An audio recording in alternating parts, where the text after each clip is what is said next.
me, I had originally I went to school for creative writing when I was 18 years old. Spent a lot of time sitting down reading books. I've always been a good reader, but I do remember I was just driving, and I like to use my body. I like to use my hands. I like to use my brain too, though. So I remember I seen car accidents, and I just got it was impactful seeing how for me just driving past it. Once you drive past it, it's over with. The accident's gone, traffic jam is gone, and your life is going.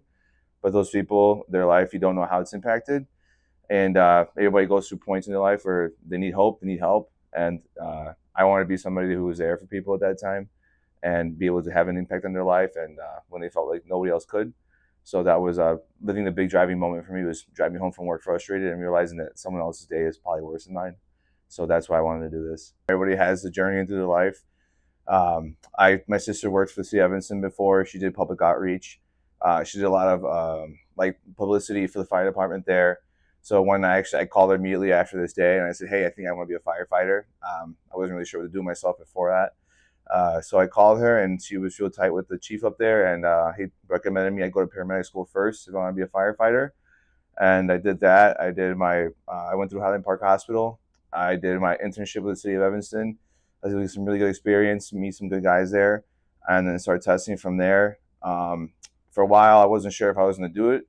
Like I said, it was ups and downs. I've been back to school after I got my paramedic license. I finished my pre-med. I really liked the medical stuff. I ended up getting a degree in molecular biology, and I worked in hospitals for a little while. But like I said, you have a journey in life, and I wanted to get back on the ambulance. I wanted to continue to serve the community, and then Melrose gave me a shot. People might think that it's predominantly not super inclusive, but it's not like that. The guys that I work with are really nice. I work with a lot of Italian guys. And our community here is mostly Hispanic. So it feels really good to be a part of something that's changing and be a part of something where I can be a good example for the kids there. I can help connect with the community there and give back to those kids and be a positive example of what to do with yourself. Nobody's perfect. Everybody has their rocky roads and, people make mistakes. You're not going to be defined by one moment in your life. So I think to be able to show somebody you can choose a career where you come in their house and they see your last name or they see your face or you speak their language and they know that you can be like I said, you're impactful in one moment and I can do that for everybody over and over and over and I'll do it forever. So to 5-year-old me, I was like, hey man, just keep working out, keep reading, get your education in and make sure you stay in shape because you're going to need that one day because no matter how good a shape you are, it gets really hot and you get really nervous. And so you got to make sure you take care of yourself. So, I just want to keep your head up, keep your nose to the grindstone, and you're going to persevere. That's what we do. We work hard. I mean, one of my favorite things is interacting with the kids in the communities, going to the schools, showing them the gear. I think I get more excited than they do sometimes, because it's cool when the little kid thinks you're cool. Little kid wants a picture with you. You feel like a freaking superstar, So that's one of my favorite parts. And also just going to fires, being able to make saves, get someone's grandpa out of a building or preserve their property. So, I mean, that's what people's entire lives are invested into their home. So being able to keep that safe for them is a bigger deal. People think you just saving lives doing CPR, but saving people's houses is a big deal too. It's very expensive to own a home. So that, and then like I said, the team aspect of it. I love sports. I do like individual sports, but team sports, you have your own role. And so when you're able to do your part and do everything correctly, and like I said, everyone makes mistakes, but you help each other out. And I think that's a really fun part of it for me too. Goals obviously would be to get promoted, recruit more people of my heritage, people that deserve the job.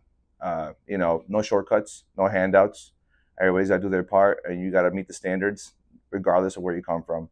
So, regardless of your background, color, whatever, as long as you can do the job and you have the right character, I think everybody should get the chance. So my goal would be to be able to be a part of that, be a part of being able to, train new generation of firefighters. I've only been there for a few years. We already have some newer guys, and it is cool. They come up to me and they want to work out with me, or they want to ask me a question, even though I'm not the most knowledgeable guy there. But the way you carry yourself, the way you present yourself, it has a big deal with it. So yeah, my goal is to be just get promoted and keeping you a part of the service. It's a source of pride for yourself, but it's also a source of pride for your family. I'm a first generation Mexican Mexican American here in the United States. My parents come from a small town, and it's also a source of pride for your family. You know, whether you're a firefighter in the United States, Mexico, it doesn't matter. You see images overseas, everybody likes a firefighter. You know, it is an important part of the community. We're not always at fires, but we're always around to help, regardless of what the service might be. We try to do everything we can. And I think that's a big thing for me is my family being proud of me. I think my dad wears his hat more than I do. You know, my uncles in Mexico they don't even know where Melrose Park is, and they want gear all the time. So I try to get them gear. So I think that's the big thing is that you're not representing yourself, your people, you represent your family. And I think that's a really important thing to keep in mind. Bueno, para toda mi gente en la comunidad, sé que ahorita los tiempos están duros, se ponen oscuros los tiempos, pero tenemos que seguir trabajando duro, tenemos que seguir siendo orgullosos. La raza tiene que seguir resistiendo en su forma como se pueda. No dejen que los dejen abajo, no se dejen pisar y hay que seguir enseñándoles que así como somos mexicanos, trabajamos duro y del otro lado salimos más fuertes y que viva la raza.